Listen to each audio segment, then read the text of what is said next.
भैया आ गए पीछे से और उन्होंने हॉर्न भी नहीं मारा और सामने में जस्ट ब्रेकर था। हम जैसे दुसेरा से पार हो रहे थे, ये भाई लोग मिले वहाँ से, जो साथ में आए। स्वागत है आप लोगों का एक नए व्लॉग पे। उम्मीद करता हूँ आज सभी बहुत अच्छे होंगे और मैं एक्साइटेड हूँ आज के राइड के लिए। अब तक मैंने अपने घर से 7.5 किलोमीटर का डिस्टेंस कवर कर लिया है और अभी मैं जिस जगह पे हूँ इसे कमल विहार कहते हैं। इस जगह पे मैं 1 से 2 बार आ चुका हूँ और जैसे मैं यहाँ से गुजर रहा था मैंने देखा कि सामने का टायर प्रेशर थोड़ा सा कम है, तो मैं यहाँ पे रुका। थोड़ा सा टायर प्रेशर और बढ़ाते हैं, उसके बाद आज की कोशिश है 40 से 45 किलोमीटर का डिस्टेंस कवर करने का। सो पहले अभी हम टायर प्रेशर चेक कर लेते हैं। मुझे थोड़ा सा कम तो लग रहा है आगे के साइड में। पूरा खोलना पड़ेगा यार इसे। ये हमारा पंप, इससे हम थोड़ा सा हवा और भरेंगे क्योंकि लास्ट राइड के बाद मैंने ये नोटिस किया है कि हवा थोड़ा सा कम हो गया है और सुबह इतना एक्साइटमेंट था निकलने का कि मुझे ध्यान नहीं आया कि हमें हवा भरना भी है। ये इतना ज़्यादा टाइट हो गया है, ढीला ही नहीं हो रहा है। जो स्क्रू है जिससे हमें ढीला करना पड़ता है ये एक्चुअल में ढीला हो नहीं रहा। जब तक ये ढीला होगा नहीं हवा भराएगा नहीं। और जैसे मैं इसे टच भी कर रहा हूँ तो ये हवा निकल रहा है, पहले से बहुत कम हो गया है और इससे भरने के लिए मुझे इसका यूज़ करना पड़ेगा। कई बार आप पूछते हैं ना कि आप ट्रैवल कर रहे हो, पंचर हो गया या फिर हवा कम है, तब आप कैसे करेंगे? तो ये ऐसे करेंगे। ये छोटा पंप है, हमेशा मैं अपने साथ कैरी करके चलता हूँ। पीछे मैंने पंचर किट वगैरह सारा रखा है। कभी कभी एक्स्ट्रा ट्यूब भी मैं कैरी करता हूँ। 100 किलोमीटर वाले टाइम पे मैंने एक्स्ट्रा ट्यूब कैरी किया हुआ था और अभी तो फ़िलहाल पंचर किट है मेरे पास। और आसपास आप ट्रैवल कर रहे हैं तो मुझे नहीं लगता कि आसपास आप जब ट्रैवल कर रहे होंगे तो आपको ज़्यादा कोई प्रॉब्लम पड़ेगा। स्टार्टिंग में क्या हुआ था कि जो नलकी है वो ढीला नहीं हो रहा था। जब तक वो नलकी ढीला नहीं होगा तब तक हम उस पर हवा नहीं भर पाएंगे। तो इतना ज़्यादा टाइट मैंने कर रखा था कि वो ढीला नहीं हो रहा था। और स्क्रू ड्राइवर भी मुझे ध्यान नहीं है कि आज मैंने रखा है कि नहीं रखा है। चलते हैं, राइड कंटिन्यू करते हैं।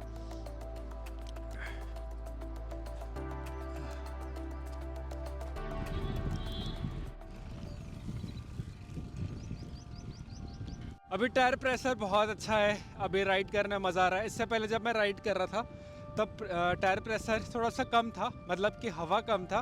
तो हवा कम था तो ऐसा लग रहा था कि छोटे छोटे जो कंकड़ हैं वो भी मुझे फील हो रहे हैं।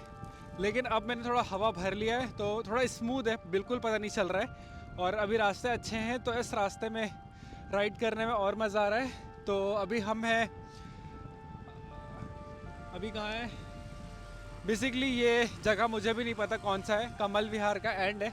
यहाँ से करीब 1 किलोमीटर के डिस्टेंस पे हम संतोषी नगर वाला रास्ता निकलेंगे, जो कि अगर हम राइट लेकर के जाएं तो वो हमें सिटी की तरफ निकालेगा, रायपुर शहर की तरफ निकालेगा। और लेफ़्ट लेंगे तो ये धमतरी वाला रोड निकालेगा। तो आज का जो बेसिकली मेन जो हमारा राइड करने का प्लान है वो है धमतरी वाले रोड में, क्योंकि इससे पहले मैं कभी उस धमतरी वाले रोड में साइकिल राइड बिल्कुल भी नहीं किया हूँ। मैं जीत गया तो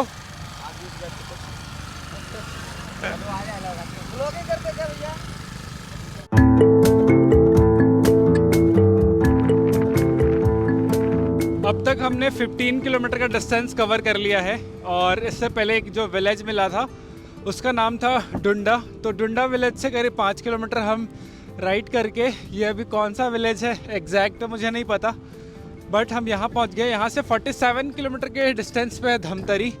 और अब हम यहाँ से करीब 4 से 5 किलोमीटर का डिस्टेंस कवर करेंगे। उसके बाद फिर हम लेफ़्ट में रास्ता देखेंगे। बेसिकली इस रास्ते में वापस जाना थोड़ा मुश्किल हो सकता है, तो एक सर्कल कंप्लीट करने की कोशिश करेंगे।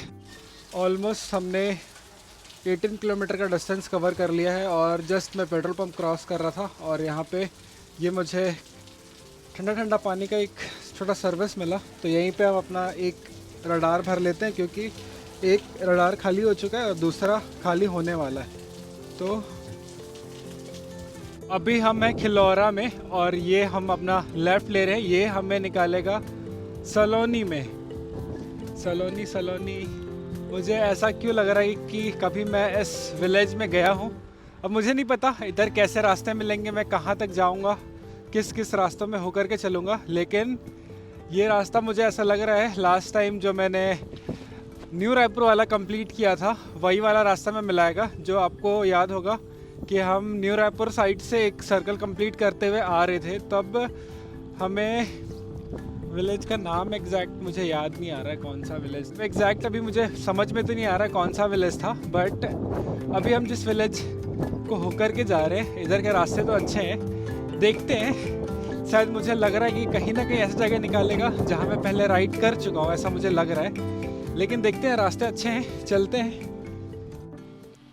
22 किलोमीटर्स हमने कंप्लीट कर लिया है और अभी मैं जिस जगह पे हूँ मुझे नहीं पता ये कौन सी जगह है, बट इस राइड को मैं एंजॉय कर रहा हूँ। कभी भी हम राइड करते थे तब राइड एंड करने के टाइम पे ऐसा होता था कि सनराइज़ हमारा इधर से हो रहा था, लेकिन हम उसके अपोजिट डायरेक्शन में जाते थे। लेकिन इस बार ऐसा है कि सनराइज़ हो चुका है, सन हमारे सामने है और हम अभी जिस डायरेक्शन में जा रहे हैं उस डायरेक्शन में सूरज आ चुकी है। तो अभी हमें इस डायरेक्शन पे जाना है और ये थोड़ा सा चैलेंजिंग है कि हम आगे बढ़ते जाएंगे और सूरज की किरणें सामने आती जाएगी, और ये थोड़ा सा चैलेंजिंग है। बट कोई नहीं, अभी तो थोड़ा टाइम है हमारे पास। तो बस ये छोटा सा स्टॉपेज मुझे दिखा, ये बेसिकली एक छोटा, क्या बोल सकते हैं इसे आप, छोटा होटल बोल सकते हैं, जो अक्सर विलेज में दिखता है। ये मुझे लगता है कि ये सिर्फ मार्केट वाले दिन ही ओपन रहता होगा। तो चलते हैं, आगे बढ़ते हैं और देखते हैं किन किन नज़ारों का आज हम देखने वाले हैं।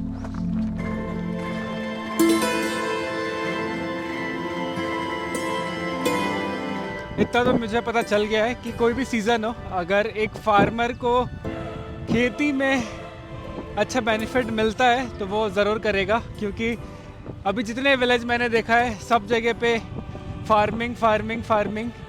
इससे पहले भी मैंने एक जगह पे देखा पूरी फार्मिंग लगी हुई थी। यहाँ से अगर राइट देखना हो तो फार्मिंग का प्रोसेस चल रहा है, इधर पूरा ग्रीन दिख रहा है।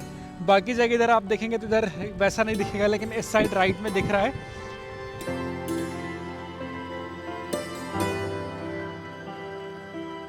दादा ये कौन सा गांव है? सिंगारवाटा।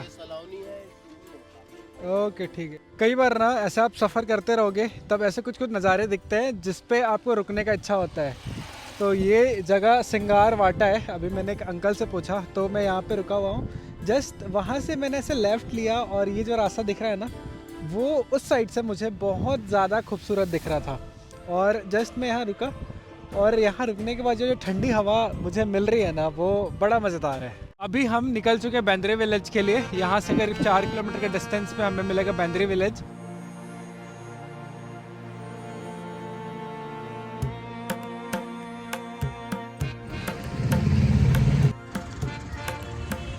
शायद इससे पहले जो भी मैंने रिकॉर्ड किया उसमें वॉइस नहीं आया, क्योंकि गिरने की वजह से माइक में भी थोड़ा सा प्रॉब्लम आ गया था। जस्ट विलेज से हम क्रॉस हो रहे थे, अचानक से एक भैया आ गए पीछे से और उन्होंने हॉर्न भी नहीं मारा और सामने में जस्ट ब्रेकर था। और जैसे मैं पहुंचा उन्होंने हल्का सा मेरे को सटा दिया, मैंने ब्रेक मारा, वैसे मैं स्लिप हो गया और स्लिप होने के बाद थोड़ा सा गिर गया। यहाँ पे एक चोट लगा है पैर में और आओ, ये यहाँ पे थोड़ा सा लगा है।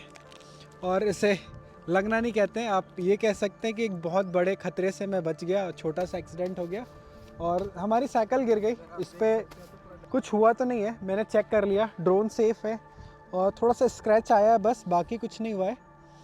और मुझे लगा था कि ज़्यादा कुछ ना हो, वैसा कुछ हुआ तो नहीं है। अब घर जाके समझ में आएगा कि एक्चुअल में हमारे साथ क्या हुआ है।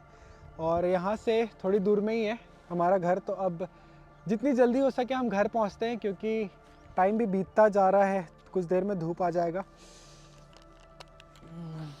तो स्नैक्स लेते हैं, फिर अब आगे की ओर बढ़ते हैं।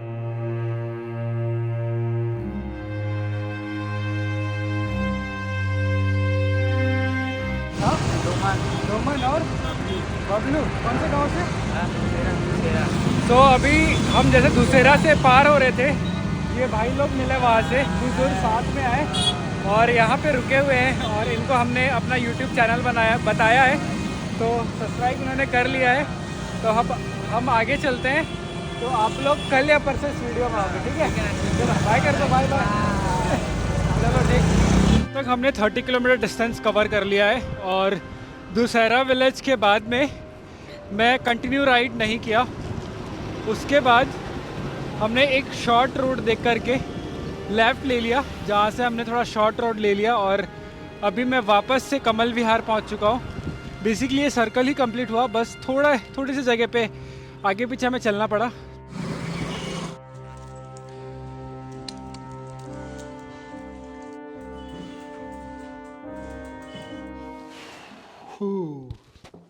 फाइनली हम घर पहुँच चुके हैं और ये परफेक्ट टाइम है, 9:30 बजने वाला है। अगर यही टाइम अगर हम हमेशा कवर किए तो इस गर्मी के टाइम तक ये टाइम हमारे लिए परफेक्ट रहेगा। मतलब 9 बजे तक हम घर आ गए, सुबह 4 या 5 बजे निकल गए अगर लॉन्ग राइड पे जाना है। अगर शॉर्ट राइड पे जाना है तो 6 बजे निकल गए, 7-8 वापस घर आ गए। अगर ये टाइम मैं हमेशा पकड़ के रखूँगा तो मुझे लगता है हम वीक में 2-3 दिन 4 दिन हम राइड कर सकते हैं। और ये मेरे लिए भी बहुत अच्छा रहेगा कि ये टाइम रहेगा कि मैं अपने लिमिट को पुश कर सकूं, ताकि सुबह 4 बजे उठ के मैं राइड में जा सकूं। ये मेरे लिए बहुत अच्छा रहेगा। मतलब अगर आप खुद को बिल्ड कर रहे हैं ना, अगर खुद के लिमिट को पुश कर रहे हैं, तो इससे ज़्यादा और अच्छा क्या कुछ भी नहीं हो सकता। मैं राइड ख़त्म करके आता हूँ तो जो वो डोपामिन, वो रिस्पेक्ट मैं खुद के लिए फील कर पाता हूँ, वो मेरे लिए बहुत अच्छा लगता है मुझे। मतलब इस चीज़ को मैं अपने मुंह से बयान नहीं कर सकता। अगर आप कुछ ऐसी चीज़ें कर रहे हैं जिसमें आप खुद को एज अ रिस्पेक्टफुल खुद को देख सकते हैं, तो वो बात आप समझ सकते हैं। सो फाइनली देखते हैं। कल शाम को तो मैंने बहुत अच्छे से क्लीन किया था और अभी फ़िलहाल मैं देख रहा हूँ तो मुझे कोई भी दिक्कत तो नहीं आ रहा।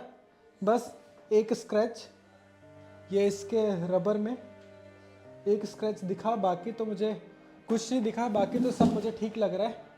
बस मुझे ये अच्छा नहीं लग रहा है कि ये गिरने के बाद थोड़ा सा गंदा हो गया है, तो इसे हम क्लीन कर देते हैं, ताकि क्लीन करके ये रखा हुआ रहेगा तो मुझे भी अच्छा लगेगा।